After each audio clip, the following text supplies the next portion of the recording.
Halo, saya Raham dan selamat datang di Gamer Weekly, di mana kami akan merangkum berbagai berita menarik selama 1 minggu ke belakang ini. Jadi ada berita menarik apa aja di minggu ini? Yuk langsung kita bahas di video. Perseteruan hukum Sony Interactive Entertainment melawan Tencent soal Light of Motiram akhirnya resmi berakhir. Keduanya damai secara tertutup dan barengan dengan itu gamenya langsung ditarik dari peredaran. Kasus ini bermula di Juli 2025 waktu Sony nuduh Tencent nyontek banyak elemen dari seri Horizon, mulai dari desain dunia sampai visual keseluruhan. Dokumen pengadilan terbaru menegaskan kasus ini ditutup dengan status dismiss with prejudice, artinya tamat total, nggak bisa dibuka lagi dan semua detail damainya dirahasiakan. Soal ada uang atau enggak, publik nggak akan pernah tahu. Dan dampaknya yang langsung kelihatan adalah Light of Motiram sekarang hilang dari Steam dan Epic Game Store. Halaman gamenya lenyap dan game ini resmi hilang dari peredaran. Jadi gimana menurut kalian? Ada yang masih penasaran sama gamenya jadinya bakal kayak gimana tapi kok malah hilang? Kalian ngiranya seri Gachiakuta bakal jadi game gacha lagi? Aman kok, ini jauh lebih niat. Fans Gachiakuta emang lagi dimanjakan. Habis season 2 anime diumumin di Jam Fiesta, sekarang datang kejutan gede yaitu adaptasi game resmi. Dan yang bikin menarik, ini bukan game gacha, bukan juga arena fighter kayak game anime pada umumnya. Come2Us resmi mengumumkan Gachiakuta The Game sebagai survival action RPG dan langsung ngarah ke PlayStation 5, Xbox Series dan PC. Tanpa Android dan iOS, hampir pasti ini game premium. Meskipun Come2Us dikenal sebagai developer game mobile. Artinya Gachiakuta enggak main aman dan ini bisa jadi adaptasi game dari anime yang beneran serius. Jadi gimana menurut kalian? Ini hype atau masih nunggu gameplay dulu? Xbox ketinggalan jauh di pasar konsol dan ini cukup mengkhawatirkan. Tahun ini jadi periode paling goyah buat Xbox. Penjualan konsol disorot negatif, PHK beruntun, harga naik sampai penutupan studio. Banyak yang mulai mempertanyakan apakah Xbox ini masih mau main di pasar konsol atau enggak. Kekhawatiran itu pun juga datang dari internal. Laura Fryer, mantan petinggi Microsoft, bilang Xbox terlihat kehilangan arah buat rilis hardware baru. Sementara Mike Ibarra menyebut strategi Xbox membingungkan dan bisa berujung kematian perlahan. Angkanya juga nggak kebantu. Pendapatan gaming Microsoft turun 2%. Penjualan hardware Xbox anjlok 29%. Secara global, pasar konsol juga lagi lesu.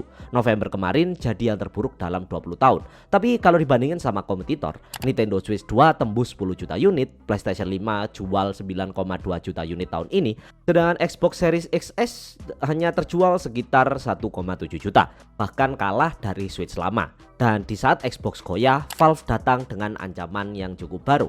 Steam Machine generasi terbaru, konsol PC hybrid, Steam OS, ribuan game, sampai ada yang nyebut ini adalah sebuah Xbox impian. Jadi menurut kalian Xbox ini masih bisa bertarung di konsol atau perlahan keluar dari sana? Ingat Taimanin?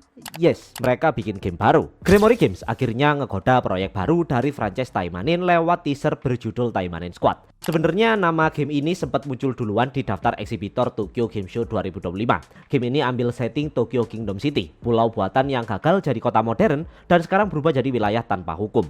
Kriminal merajalela, konflik di mana-mana, dan kota ini jadi medan perang baru. Dari trailer singkatnya, Taimanin Squad pakai kombinasi visual 3D dan 2D. Beberapa karakter ikonik juga balik muncul termasuk Asagi, Kirara, dan Tokiko lewat artwork promosinya. Detail gameplay masih dikunci rapat, tapi ada teaser tambahan yang nunjukin format pertarungan 3 lawan 3. Jadi fokusnya kemungkinan ke squad based combat. Semua tanda sih ngarah ke Taimanin versi All Age lagi ya. Gimana menurut kalian tentang comeback yang satu ini? Mungkin gak sih kalau game yang satu ini adalah game cerita besar terakhir yang dibuat tanpa AI? The 100 Line Last Defense Academy adalah sebuah proyek ambisius dari developer Tokyo Games. Kreatornya, Kazutaka Kodaka, merasa di era ketika AI mulai jadi alat umum di industri, game ini berpotensi jadi game cerita masif terakhir dalam sejarah yang dibuat tanpa bantuan AI. Dari sisi visual sendiri, sang artis, Ruiko Matsuzaki, bahkan berhenti menghitung jumlah sprite yang dia gambar. Perkiraan kasarnya lebih dari 2000 sprite karakter. Bahkan dia bilang nggak mau lagi terlibat ngerjain proyek segede ini saking masifnya. Game ini punya 100 ending berbeda, lebih dari 20 rute utama dengan genre yang beda-beda, dan ditulis oleh 10 lebih penulis yang masing-masing pegang rute sendiri. Di game ini kalau kalian mau tamat semua konten, ya siapin waktu, karena total playtime-nya bisa tembus 200 jam. Saking panjangnya, skrip ceritanya sendiri diklaim cukup buat dicetak jadi 60 novel. Yang jelas sekarang ini bukan cuma sekedar soal game, tapi soal akhir sebuah era storytelling tanpa AI. Kalian sendiri udah nyobain The 100 Line Last Defense Academy belum? Jadi itu dia berita-berita menarik seminggu ke belakang ini seputar dunia game. Apakah ada berita menarik yang terlewat dan ingin kalian bahas? Langsung aja taruh di kolom komentar. Jangan lupa like, share, dan subscribe kalau kalian suka dengan konten seperti ini. Terima kasih dan sampai jumpa di video berikutnya. Bye-bye.